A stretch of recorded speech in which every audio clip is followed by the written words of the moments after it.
Okay, so basically what I did here is I made a bunch of letters, and I put them on the fridge.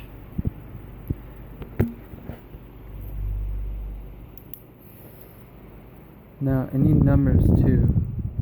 like 1, 2, 3, 4, 5,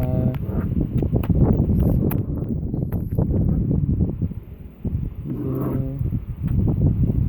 7, 0, 8, 9, and